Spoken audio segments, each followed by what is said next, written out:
Hi, I'm Paul Bennett at Downeast Creations in Miltbridge, Maine. And you saw what I did here. I took these little doggy doors we have, or little pet gates. We put them in doorways because, well, my little budette here, Gidget, we don't give her the full run of the house. There are some places, some rooms we don't want her to go into.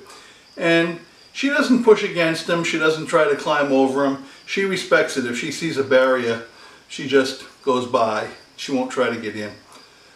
So the ones we have, the ones you saw earlier, these are these metal ones. They're very cheesy. They were made in a large Asian country that's been in the news quite a bit lately. And they don't give them away. They're expensive, but they don't last long. They fall apart. So what could I do? I needed a solution.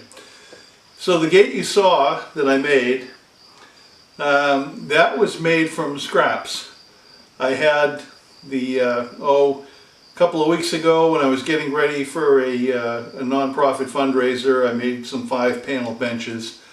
And those panels that I made the gate from were cutouts left over from cutting the stretchers on my CNC X-Carve machine. And you might consider it scrap, but I didn't want to throw them out. I didn't want to put them on the burn pile. And I figured this would be a good use for them. Gives it a little bit of style, and because the holes from the stretchers are a little bit too wide, a little Gidget would be able to go right through them. I just put a few strakes that I ripped from an old 2x3 stud, and give it a little contrast. I painted the gates, and I just put some polyurethane on those little strakes. And the hinges were sitting in my toolbox for over 20 years, never used. I just opened the package and used those, so I didn't really buy anything. The paint was left over, the polyurethane was leftover material. So I had everything. I didn't have to go out and buy a thing.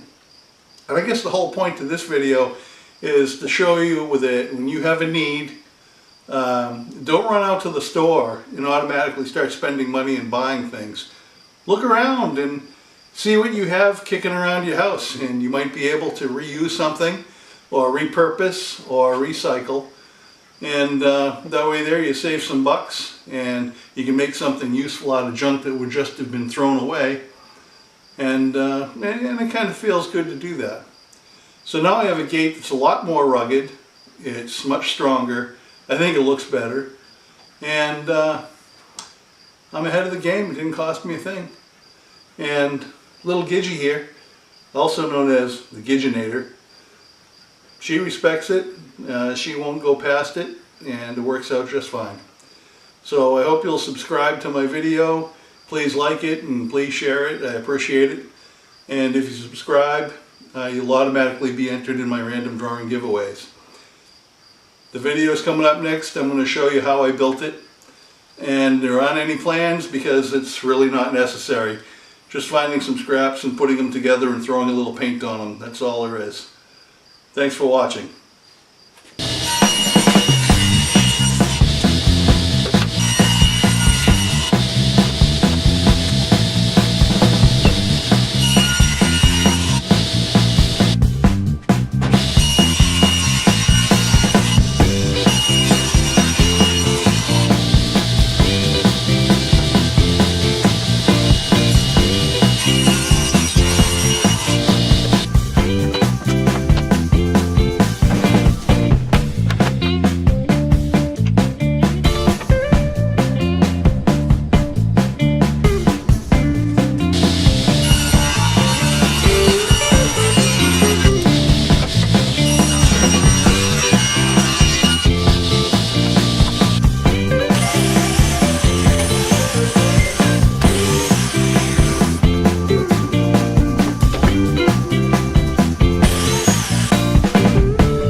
Bye.